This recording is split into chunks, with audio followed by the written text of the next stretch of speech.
Hello, good morning. So, start tayo, no? Start tayo mga sir. So, competence 1 and 2. Simula muna tayo.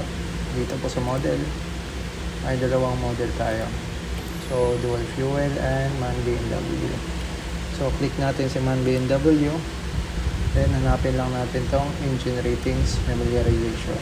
Then, click natin si C1 and C2 sample simulator. So kung may makita kayong ganyan dyan, remove all nyo lang para mapalitan. Then click natin yung add sa C1 and C2. Then load set. So hintay-hintay lang guys ha. So dito muna, familiarize ko lang kayo sa mga subsystem natin.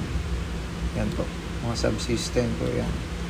So dito sa BCC, bridge control, ECR, engine control, main switchboard, and SYS. Pinaka-importante po. Dito lahat ng mga system natin. So, pagka-load na dito mga sir, click po natin yung hint button. Hint button. Okay? Yung importance ni hint button, makikita nyo po mamamaya. After ng hint button, press natin si pause or play button. Yan. Basahin lang natin yung scenario description. Yan. All machinery is in good running position. Rating is tasked to perform routine engine watchkeeping and attend to any alarms that may occur. So, trabaho nyo dyan. Yan. Then mga sir, routine engine watchkeeping, attend to any alarms that may occur lang. Then close. Okay. So, hintayin lang natin yung guide. Then, close natin, sir.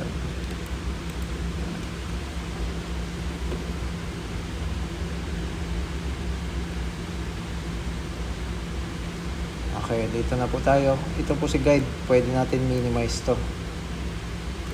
Minimize lang, minimize. So, sa assessment nyo, kailangan nyo tawagan si assessor muna. May telepono sa gilid nyo, sir. Then, proceed kayo sa chief engineer's job order. Pinakauna, go to CMS. CMS po andito. CMS. CMS, then alarm summary. Sa alarm summary, makita nyo yung mga alarms. Dito po lahat ng alarms nyo. So, hindi po necessary na susundin lahat to. Example, sisimula kayo sa number 1, number 2, 3, 4, 5, 6, 7. Pwede po kayo magsimula sa 2, pwede magsimula sa 5 or 7. Kung anong makikita nyo dito mga sir. Tips lang yan. So, CMS, alarm summary. Then, alarm acknowledge.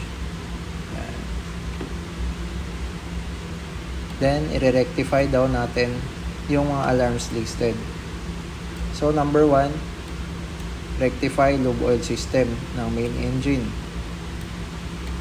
So, gagawin dyan, punta lang kayo si SYS LOME service system.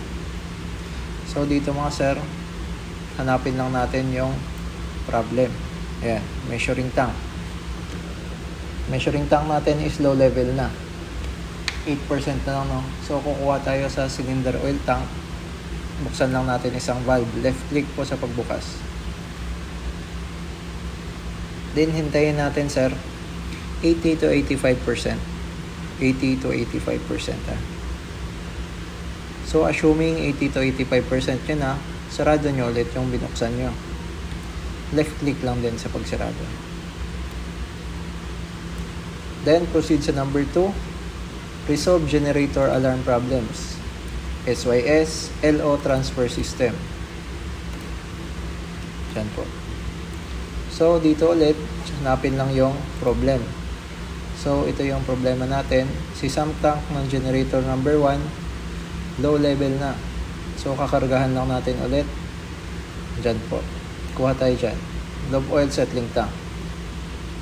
Then, iti-trace lang natin, sir, papunta ang inlet niya. Yan po. Buksan lang natin isang valve. Then, maghintay tayo ng mga 70 to 75%. Okay po.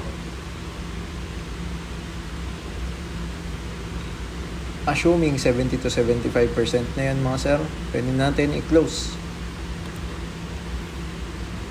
Isang valve lang din. So, proceed test number 3. Switchboard battery alarm problems. So, EMG battery charger. Hanapin nyo lang si EMG. Dito po yan. May arrow, EMG. Then, battery charger. So, i-on nyo muna yung switch para ma-on yung power ng battery charger natin. Then, pindutin natin si BAT-V. Diyan po, sir. 26.5. Pag makita nyo na po yan, pwede nyo nang iwan kasi nagcha-charge lang yan. Yung mga alarm na yan, pindutin nyo lang, sir. Then, number 4, fuel oil system ng main engine. So, SYS, FO filling. FO filling. So, si settling tank low level na din. Kukuha tayo dito sa mga storage tank natin. 1 and 2. So, piliin natin palagi, sir, yung mataas yung temperature. Kasi hindi po mahihigo ni transfer pump yan kung medyo mababa yung temperature, sir. So, since naka-service na yan, bukas na yung suction and discharge lang. Suction, discharge, then isang valve papuntang filling valve ni settling tank. Kung nalinya nyo na, sir, then i-check nyo ulit. Yan po yung importance ni hint button. Makikita nyo yung saan siya ipo-control. So, ER1, GPP10. ER1, GPBP10. So, isipin nyo palagi magpapatakbo kayo, dapat naka-local. Then, start. Sa pag-start ng mga bomba, kailangan nyo i-long press. Then, proceed kayo sa CMS, FO transfer. Then, lagay natin sa auto si HFO transfer pump.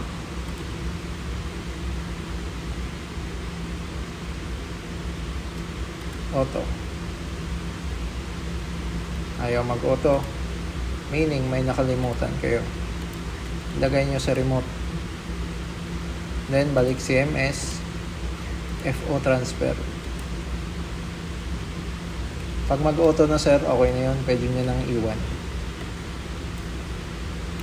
Then, number 5, bilge water system operational alarm problems. Sa SYS, bilge and fire GS system. So, dito mga sir, half bilge well lang. Si half bilge well, yan, babalik lang natin sa bilge holding tank. So, ito si transfer pump or bilge pump, suction and discharge lang. Pabalik bilge holding tank. Then, buksan lang natin si outlet ng after peak. Sa pag-control nito, sir, tutok nyo lang yung cursor, makikita nyo yan. ER1 GSP7. Si bilge pump po, nakapatay pa yan. Kailangan nyo i-on. Then, iilaw yung source. Start lang natin. Long press pa rin. Balik kayo sa SYS. Tignan nyo kung bumababa na. Yan.